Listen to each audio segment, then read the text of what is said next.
Welcome to Movie Postmortem, where we dissect films of all kinds, whether they're good, bad, or those guilty pleasures we just can't quit. I'm Reggie Hill, and I'm joined by my nephew Isaiah Brown. Together, we're here to examine what worked, what didn't, and why we keep coming back for more. So grab your popcorn because no movie is safe from the scalpel on Movie Postmortem. Hello, everybody. Thanks for joining us. On today's episode, we will be covering Akira, the 1988 animated film to continue our anime theme for this month of May. A secret military project endangers Neo Tokyo when it turns a teenage biker gang member into a rampaging psychic psychopath who can only be stopped by his best friend. So this was your pick this week, Isaiah, so tell us why you chose it. We recorded Transformers, the movie. Why is it called that? Exactly, gotta remember the thes. And as you probably remember back when I said in that episode that I got the idea for Animation Month off of Twitter, which was largely for anime, but we did our own spin on it with just animation in general. Even though Transformers is anime, it's strangely American, which is odd because it was animated by a Japanese studio. Now, I believe it's our time to actually cover our first anime thing on the channel. So here we are. Yes, I think this is a really good choice. During our Transformers episode, we talked about Fist of the North Star, which came out the following year, or maybe even that same year. That was probably my first exposure to anime. But I think that there is no question that Akira was the biggest anime that came out in the 80s. That was really one of the things that led to the popularity of the genre in America. And it's just one of the things that's had such a long lasting impression on so many works that came after it that I think it's fitting that we cover it today. This film was a pioneer in getting anime into the West, which is something that we really should be thankful for because if it wasn't for Akira, I would never be into Dragon Ball or just anything else. Yeah, exactly. So tell me about the first time you saw this film. That's a good question. I mentioned this off camera multiple times. Over the years, I've heard of Akira and I've heard just like of how influential this movie was, but I never really got around to actually watching it in full until last year. Which, disclaimer, I was not in a good mindset last year to watch this movie. You want to know why? Because that was the same week during the hottest week in summer where my AC was broken. So when we watched it, we were not in a good mindset to really appreciate everything about it. So thankfully, I watched it in a better mood this year for this recording session. That's actually quite interesting. I feel that people often underestimate just how much the environment that you're in can influence whether or not you like a film. I've had some movie experiences not ruined, but just disrupted because somebody was getting up out of their chair repeatedly during a viewing or snoring in the theater or if the I did not AC know you were wasn't going to on. bring that up. Yeah, I have not gotten over that guy. For context, while he was watching another movie, which we probably won't drop until like the end of this month, possibly. We, while he was in the theater, some dude just kept getting up every 5 to 10 minutes, and he could not focus. Like, sit down. So yeah, like all of the things have to really be in alignment to enjoy a film. So if it's too hot, if it's too cold, that can really influence your appreciation of the film on its own. So that is very Absolutely, fair. yeah. Because little mini tangent here. When we did watch the movie when my AC was broken, first off, I told my friends don't come over because I'm still waiting for maintenance to fix my AC. And so my friend was like, "Nah, it can't be that bad." I was like, "No, you don't understand." I can say, I think that where you live, it's always hot there. Yeah, but in summer it's really That's what I'm saying. bad. Like, I can imagine how unbearable it is because that is just a very hot place. So I feel like Absolutely. that would be unbearable if the AC Yeah. wasn't working. And so we tried to do our normal like hangout stuff, but we just could not focus because it was just too distracting. My friends, they don't really complain as much as I do when it comes to things that bother them. But I'm not even joking to you. Every 30 minutes, my friend was just like, man, it's getting hotter. Just over and over again. And so that week, just Akio just happened to show up at my door. So I'm like, hey, let's watch this before you guys leave in like an hour because you don't want to be here for that long. and we could not. We were in a bad mood for the entirety of that movie. We couldn't even process what was good or what was bad about it. We were just complaining. Just miserable. Yeah. Yeah, I don't actually remember the first time I watched this. I think I told you before that the reason this will be a very fun rewatch for me is because it was more than 30 years ago that I watched this, and I hadn't rewatched it since. It wasn't something that I saw immediately when it came to America and the video stores, because back in my day, that was the only way you could get these. And so I remember Fist of the North Star. I remember some other things that came over. But I didn't get to this until probably the mid 90s. And I do remember watching it finally because it had been built up as to like this was the thing that really kicked off the popularity of anime, which I said, which is interesting because for me, that was always Fist of the North Star. So I'm not trying to sound like an OG, like, oh, I got into it before this came out. But yeah. All these other people are just like, man, I watched this first when I was a kid. You were like, you were a kid. I was in my senior year of high yeah, school. exactly. That's probably when I watched it, like senior year of high school. So let's start with our overall impressions of the film. So I'll let you start. Overall, what we have here is a cautionary tale about the depiction of unchecked power and irresponsible uses of power. And for what this movie is, I think it does a really good job of it. And it also showcases the reality of trying to rebuild after a catastrophe. And I feel like it does a really good job with that.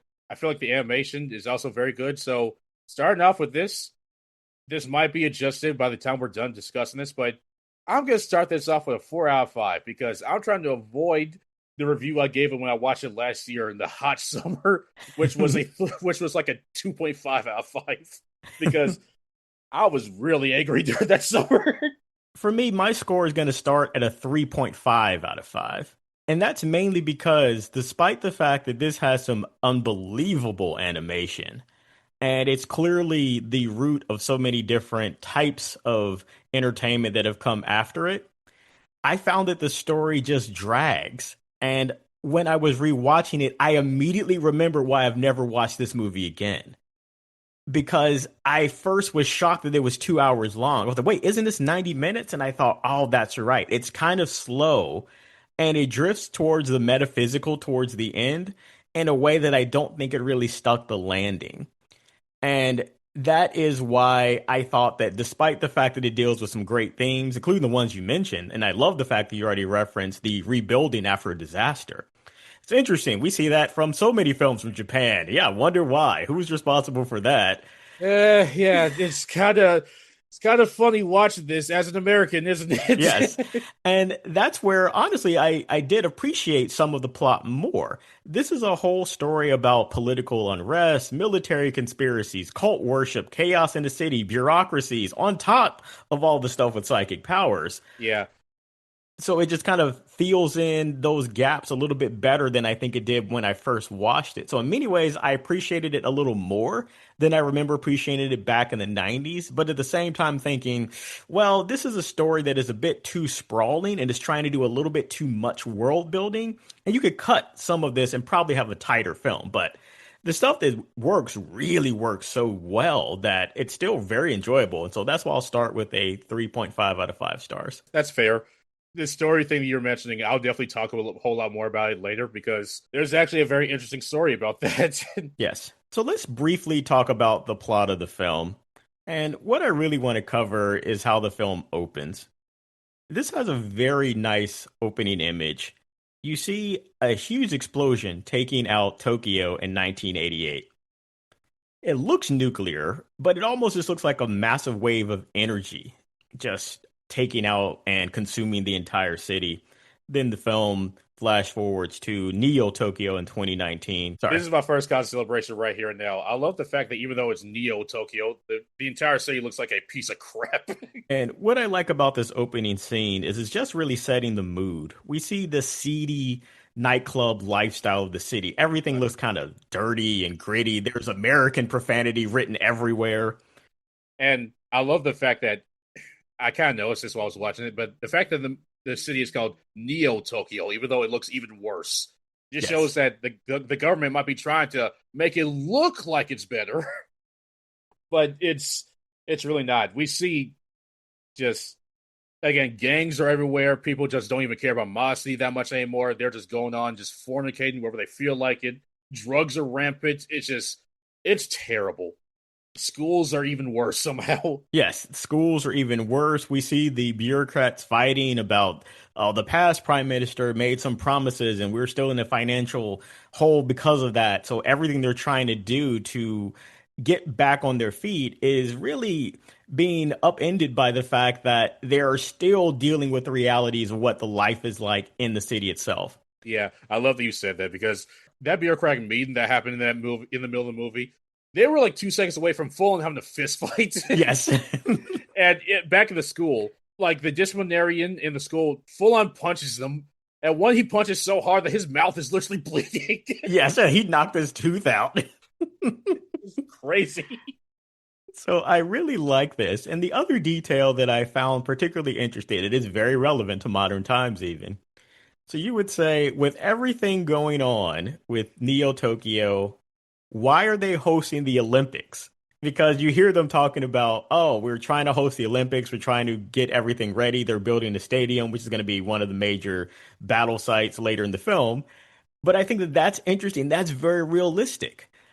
In many countries, the Olympics is something that they do to try to change the way the rest of the world views them. And that's reality. That's where the image matters more than what people are suffering with every day. And even further, we see how the government is trying to suppress feelings of unrest amongst the populace. We see a whole lot of times in this movie that just protesters are just shot dead in the middle of the street in cold blood. And that's not good. Yes, you see the civil discourse really well. And that's what I really liked in this opening scene. We see motorcycle gangs chasing each other. We see protesters clashing with police. As you say, we see multiple people get shot down. We see a character getting chased by dogs, which he shoots in the middle of the street, and then the police execute him in the middle of the street. It's just really chaotic in a way that you can tell the city is on the verge of really bursting at the seams. And I like just this environment. Like, this is a powder keg waiting to explode. Yeah, we just needed the right thing to really kick it off, which very promptly happens in the first 30 minutes. Yes. Let's introduce our major characters here. Our main character is not Akira, believe it or not. That is not the name of our hero. How would you pronounce the name of our major character, protagonist? You pronounce it Kaneda. Yeah, so Kaneda is our reckless biker gang leader. His friend Tetsuo is really a younger, unstable friend. I feel like they have a bit of a older brother, younger brother type of relationship. There is a revolutionary fighter, a woman named Kei, who is someone they encounter in the story. Colonel Shikishima is the military leader trying to contain the crisis. And we'll meet a bunch of other people who I would best describe as kid with otherworldly powers, supernatural abilities, or, they're basically the 11s for this universe if you're a You know, I Stranger was Things fan. I was getting ready to say, for the people of the Akira fandom, we call them espers, ESPERs. Oh, okay. Yeah, that makes sense. They're espers. So there are a whole bunch of them that go by names or numbers at some points in time. Yeah. And so what happens during this early scene in the film? We see life, what it's like for Canada and his friends. Did again. Yeah. I want to keep calling him I Canada. know you're doing this as a joke, but that's gonna bother me. But I keep calling him Canada. So we see him and his friends. They're part of a gang, and they encounter another gang, I think called like the Clown Crew or something. Yeah, they're the clowns. Our group, we're the capsules, which And is we a we see great them name for a feuding. group. Yeah, the capsules and the clowns. And we see them feuding. We see them get into a motorcycle chase and the action scene. And this is where my first cause of celebration is. This is a no-brainer. The animation is just unbelievable. And rewatching it, I felt that this looked even better than I remember it looking. Just the sense of motion, how they convey the intense speed of these motorcycle chases, the way that the tail lights leave a trail of light behind them as they're Oh zipping yes, around the city, all of the explosions, the bodies flying through the air, but you can see and understand every bit of the scenes as they're unfolding. It's just beautiful. And yeah, I feel like that's the thing that I still think is so remarkable about anime in general, and especially this film. yeah. You know, it's funny. While we were having our motorcycle fight, the first thing I thought of was Tron. Yes, I thought that too. Yep. Just again, like you said, the lights trailing behind the bikes. I'm just like, where have I seen this before? Yes, that might have been an influence on them to say, oh, this would be like Tron if those light trails weren't actually real objects, but just using it in a very artistic way. We have to talk about it now because it would be impossible just to talk about this movie and not even address this. What we have in this first motorcycle like brawl, we have the trademarked Akira slide in all of its glory. We can't even count how many times that slide has been referenced in anything regarding motorcycles. The first thing that comes to my mind is Nope. And then the second thing that comes to my mind is Sonic 3 when Shadow does it on his Yeah. motorcycle. I'm sure it's probably dozens of times people have referenced that slide. And this is where I have to say, I really love his motorcycle. Oh, yeah. I'm positive that if we could have motorcycle technology look that good in real life, we would definitely have thousands of Kaneda like motorcycles out there. And that's why it is the iconic image that you see on the poster for the film. You see it probably in standalone art as well. It's just not that it's red and it looks like a rocket. It's just the way it moves, the way it sounds, the way it shifts around him, like he's locking into it when he gets on it. And so it's just a really cool piece of technology. They are racing around the city, and Tetsuo eventually has a motorcycle accident. What we said earlier that happened was that there was a man who was already bleeding from a gunshot. He's being chased by dogs. He shot the dogs down the street, and the police opened fire on this guy. And he has a little kid with him. And the little kid doesn't want to leave the man, even when the man says, run, save yourself, go. And as this event unfolds, Tetsuo is on his bike and he ends up almost slamming directly into this young kid with his motorcycle. But he can't hit the kid because it's like he hits a force field right Which, before he smashes into the kid. which let's pause here because I feel like it's important to notice this. As you said, you're already really sucked in just because of the motorcycle action, the society look overall. But then you sucked again because you realize, wait, what is this kid? Yes, because he doesn't look like a kid. He looks like a wrinkled old man almost with a Yeah. kid's body. And so you're like, wait, what's going on here? And at this point, you're just like, okay, now I have to see where this goes because what is this? And so he's not killed by this. His friends come to try to help him, and they just see this weird looking kid.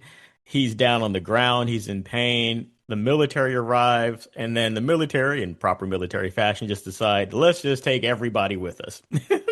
Yeah, we don't know really what happened here. We'll sort it out later. So we're going to take Tetsuo, we're going to take the mutant kid, we'll send everybody else to jail, and we'll sort it all out later.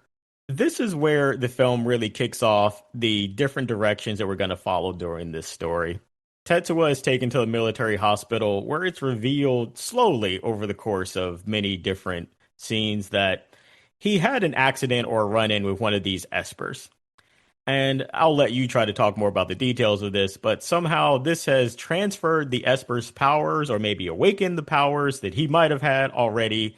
And so this is going to be his journey to developing psychic powers of his own. So, from my limited research on Akira, every living thing, or just everything in the universe as a whole, is capable of using very higher forms of energy.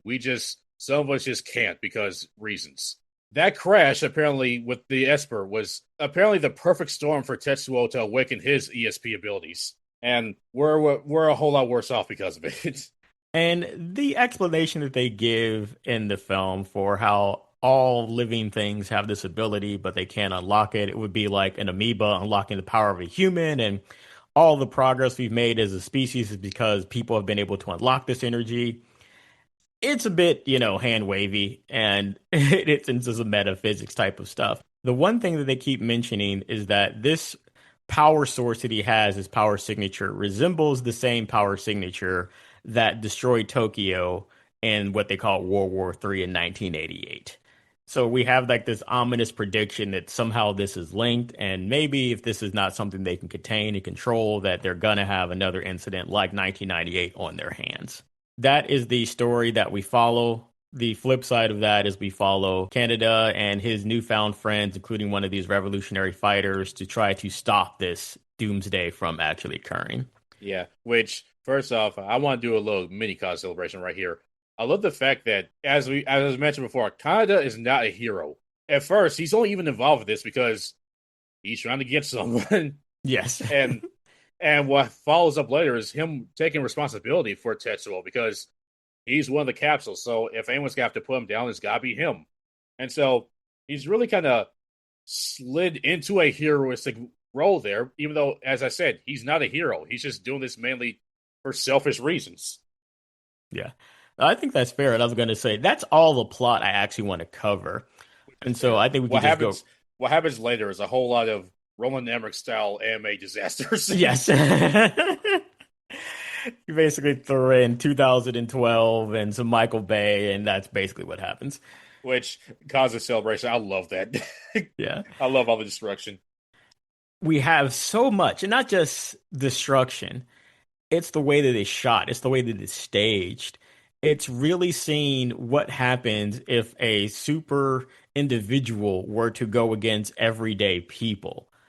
And the biggest way that this is shown is when Tetsuo first wakes up in the hospital. When he goes into the hallway, there are a couple of policemen and some government officials who are in his way, and he just destroys them. I don't even know how to say it. It's not like he fights them. He just kind of, with a wave of his hands, they Yeah, turn to liquid. he just thinks, and they're just goo. And that type of destruction is so impressively shown. On the scene later, when he is turned into the full Akira persona, he has a red cape on, a tank fires a shell at him, and he stops it in midair. And the way that I love how they show him using his powers, he can't control his powers. Yeah, He's probably killing it more feels innocent people than people he's actually exactly. trying to stop. It feels more like his power is controlling him, and he's just trying to. Yeah, I meant to do that. Yes, exactly. Like, yeah, I'm going to tip this whole bridge over. Oh, all these other people were on the bridge too. Oh, whatever. I got the tank out of the way. So it's just really an unchecked Superman just running amok in a city. And I think it's really well done. I'll take this even further. It feels kind of like if he wrapped up Jean Grey and Charles Xavier into one person and just gave them childhood insecurity. Yes, very true. And that's where I'll talk about that in another cause of celebration. But Yeah, yeah, yeah, I will just, too. yeah. Just okay. Let me just ask this right now. How many people do you think are dead by the time this movie's over? Because I'm willing to bet that 90% of Neo Tokyo is dead. Yeah, I was gonna say I felt like the entire city was gone by the end. This is not a guy you can cheer for. This is Superman if Superman just literally didn't care about what happened to bystanders. Where have I seen that before? Yeah. So, in addition to just the destruction and how well that's animated, there was another aspect of the animation that I really liked in this film, and that is how they really showed you what was happening in Tetsuo's mind as he's really becoming more unstable and he's starting to merge his memories with the memories of these other espers. The way that you saw the flashes of hallucinations that he was seeing and how disturbing that was to him, I really thought was creative and very effective. One scene that I like, you only see it for like a second. You see him like almost from a POV perspective in his mind, like he's been disemboweled. But then you realize he hasn't been, but you see him in real life trying to gather his intestines and put them back in. But you see him like really losing it because these things aren't happening to him. But in his mind, he's just really becoming unraveled by these merging memories that he's dealing with right now. Oh, yeah, absolutely. That's something else I love too, because like honestly, as fun as power fantasies are in Marvel, DC, and just everything in general, I feel like this is a very more realistic take on what would happen if someone just awakened the powers of God, essentially. Because you're just like, you're not going to be okay after that. You're still a human at the end of the day. Yes. And I know we keep talking about other movies, but I think this actually fits. We've talked before. That's one of the things that I do like about Man of Steel, where they show that Superman, when he first got his hearing power, it would have been something that completely incapacitated him because he can hear all sounds at Yeah, he full can hear volume. everything. He can see everything.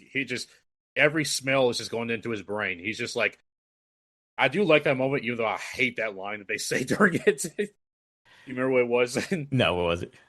Low Kal-El. He's like, Mom, the world's too big. And she's like, well, make it smaller. Oh, It's just yeah. like, what? And the thing that I like later is they show that Zod and the rest of the Kryptonians, they're overwhelmed by this at first, but Zod can just easily adjust because he's just built different. Yeah, because where were you trained, Kale? On a farm. He's like, okay, I was knocked out of commission for 10 minutes, but I'm okay. I got it. Yeah, But yeah, so that depiction of a guy who cannot handle what his mind is being bombarded with, I thought was very effective. yeah.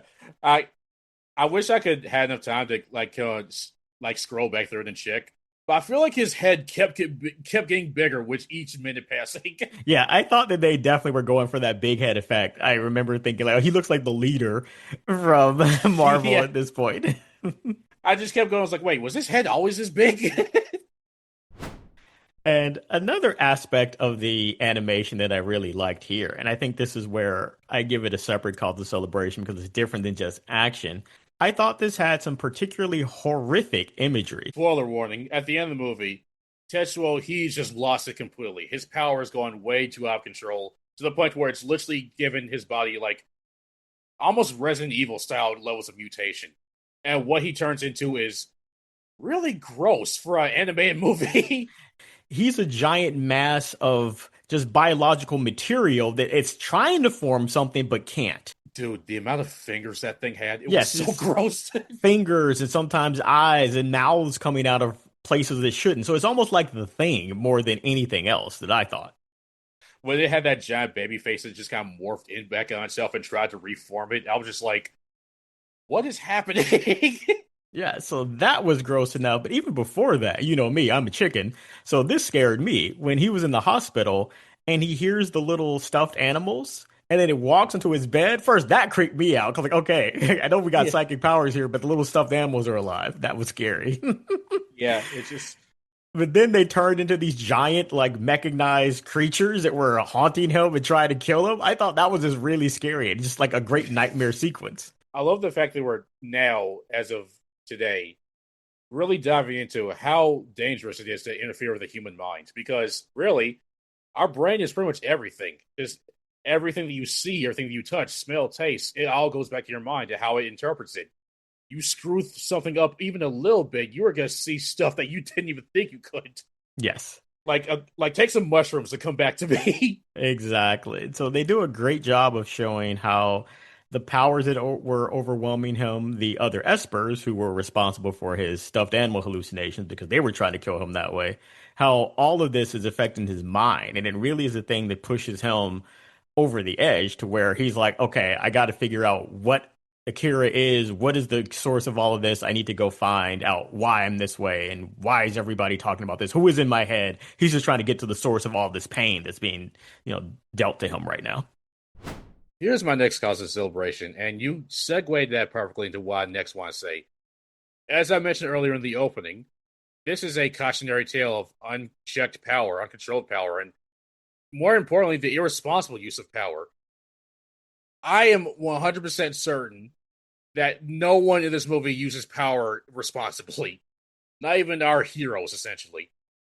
And even though Tetsuo is the big leader of this, I blame the Espers even more because here's what I think. When Tetsuo was in the hospital, I'm almost positive that it wouldn't go as bad as fast if they didn't try to screw with him. The first thing Yes. that he sees when he wakes up is them torturing him, essentially trying to kill him. Yes.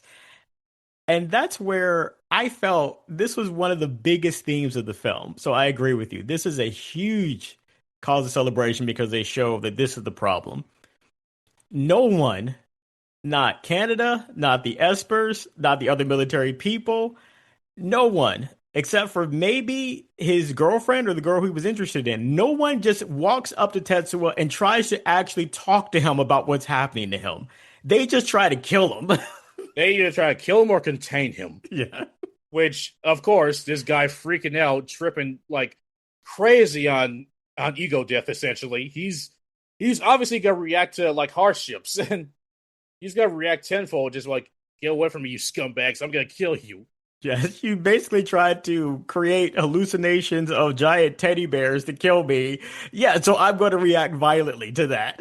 Yeah, and even further, Akira, that which I blame him most of all, just would not get out of his head.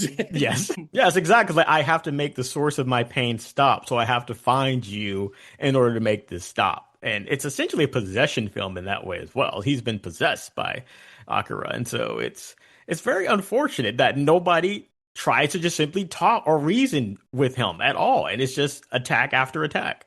Hmm. So yeah, there's a lesson there, people. Pay attention. Yes. And sometimes when you see someone that's suffering, talk to them. Use your words like a big boy. And also, this is something from the manga, which again, from my limited research, I looked this up.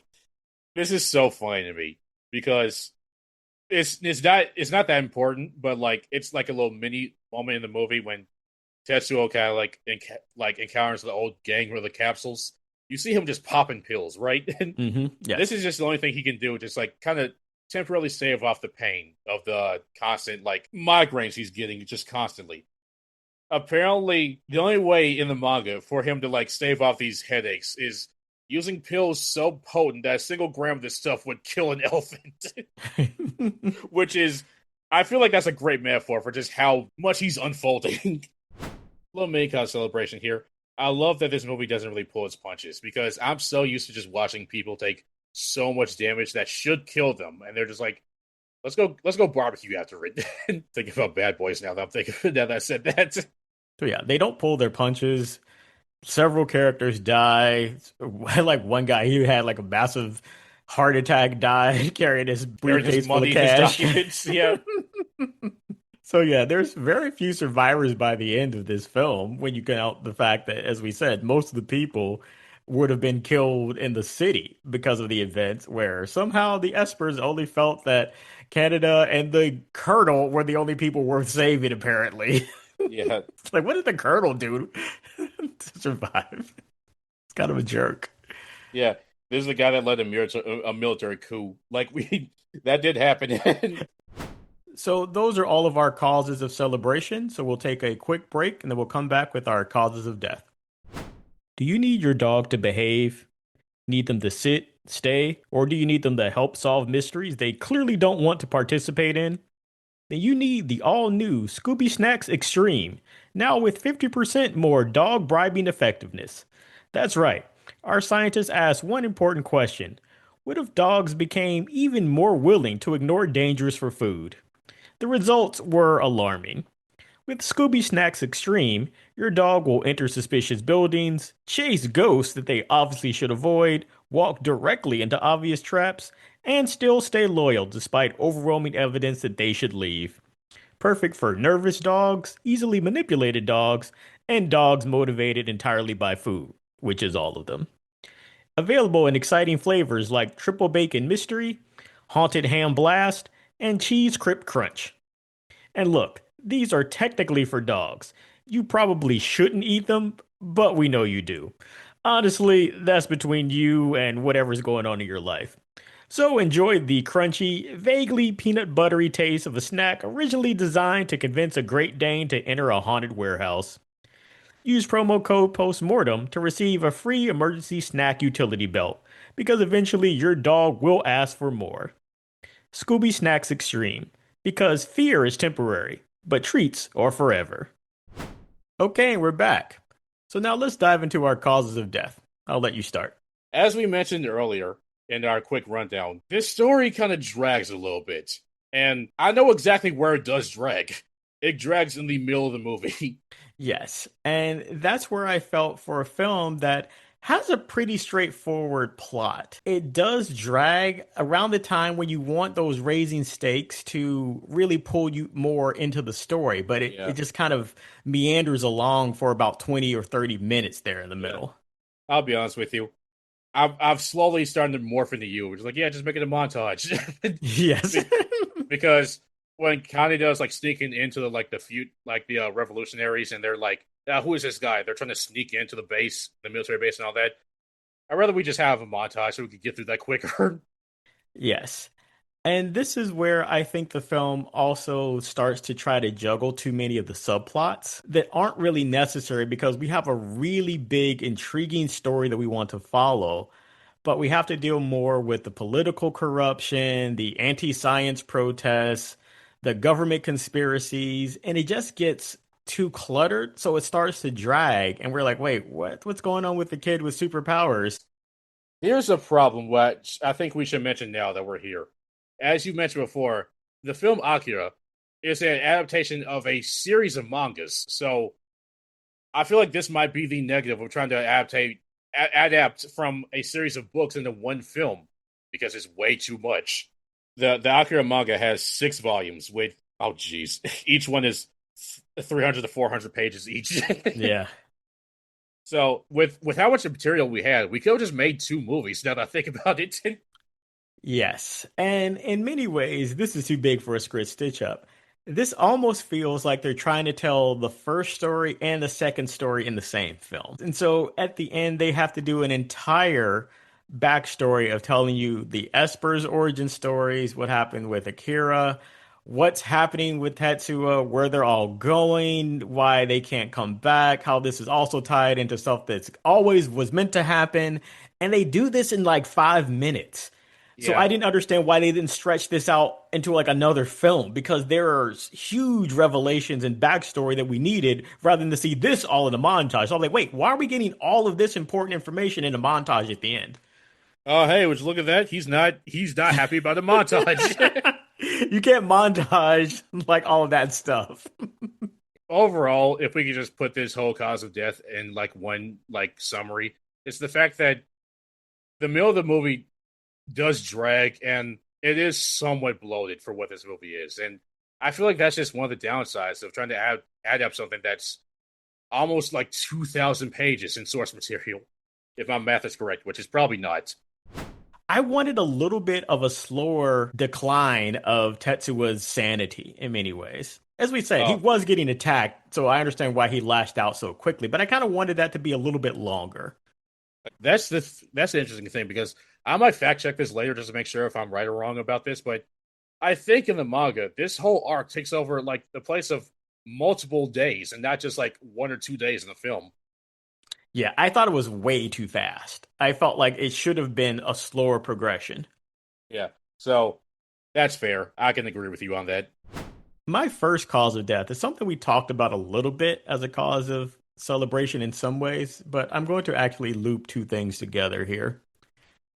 I think that Canada isn't very likable, and that's part of the problem with having a film that doesn't have any good protagonists. And I tie that also into the fact that I said earlier, he doesn't try anything to save his friend. And I Yeah. understand that this is part of showing that everybody here is making the wrong choice, but I kind of wanted him to try something.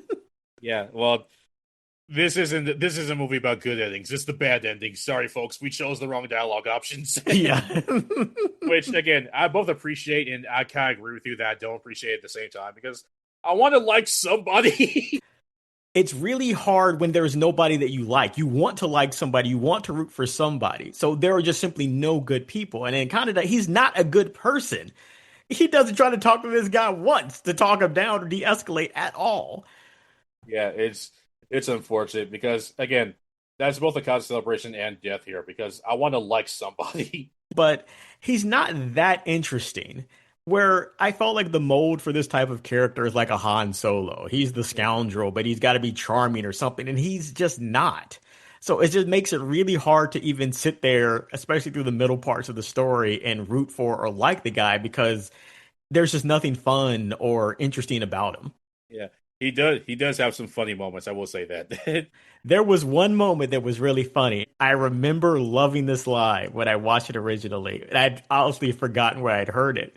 When he and Kay are going somewhere and they know it's a trap. And she says, "Are you going to go?" "I'm sure it's a trap." He was like, "Yeah, of course it's a trap. I want to see how much of a trap it is, though." Oh yeah, I did love that. That's how foolhardy he is. So, yeah, I just want to see how much of a trap this trap is.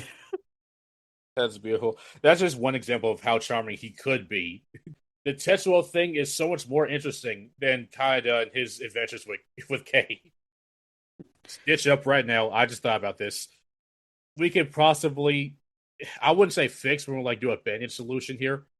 What if during that little moment where him and Kay are sneaking into the military base, they start talking about who Tetsuo is, and how he is his older brother. And they just talk about that relationship more and flesh them out a little bit more. Wouldn't that work?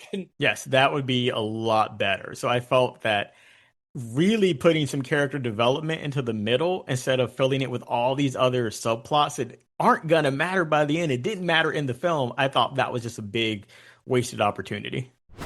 Okay, here's my biggest cause of death of this movie. The ending of this movie is somewhat confusing, which here's the thing.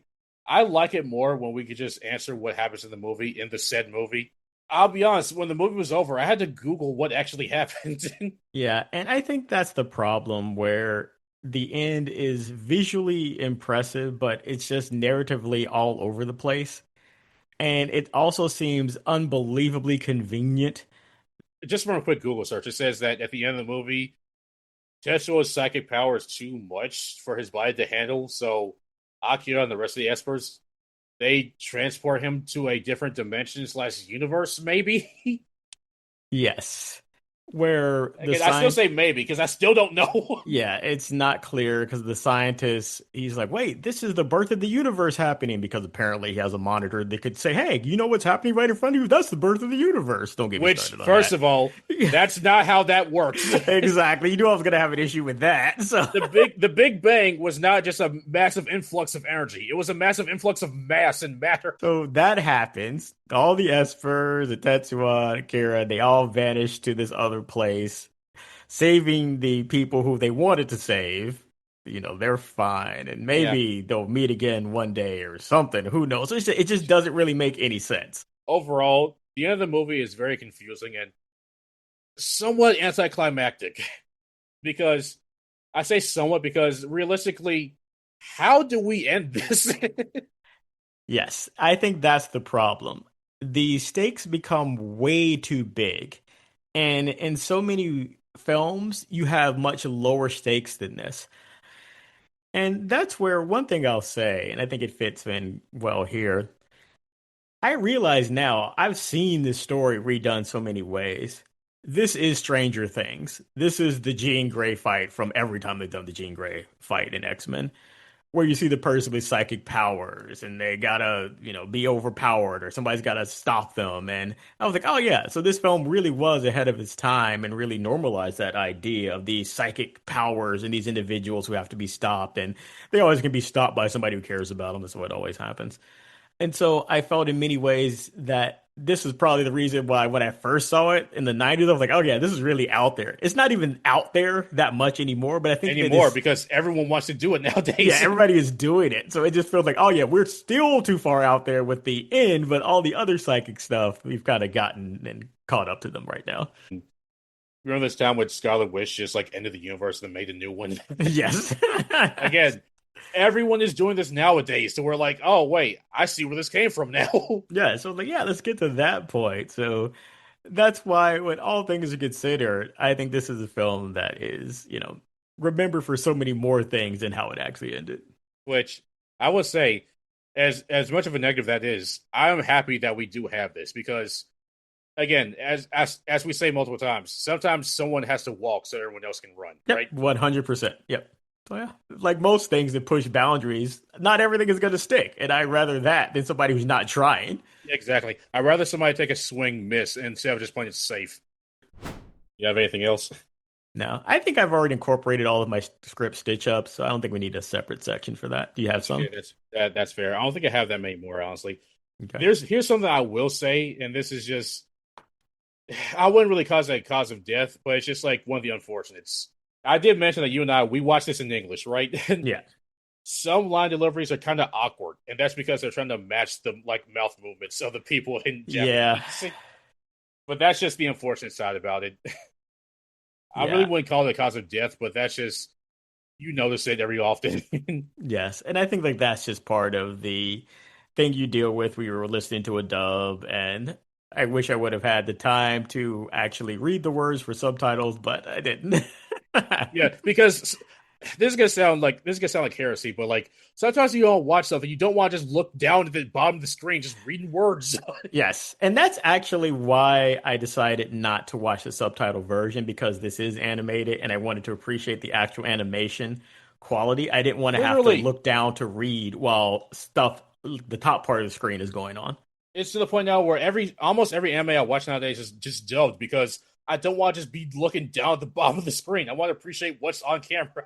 Yes, so that was the choice I made as well. Which, first of all, Hey, you sub versus dub warriors in the comments, just shut up right now. Your comments are gonna get deleted. Yeah, like yeah, I'm like I don't care. I don't think that's never something where I believe there has to be one right answer to that. It's like do whatever you want. You can get deleted right next to the people that keep complaining that we're pronouncing the people's names wrong. Exactly intentional. It's Canada like the country. If I could stomach it, so can you. Yeah. It's called a running gag. People look it up. Yeah.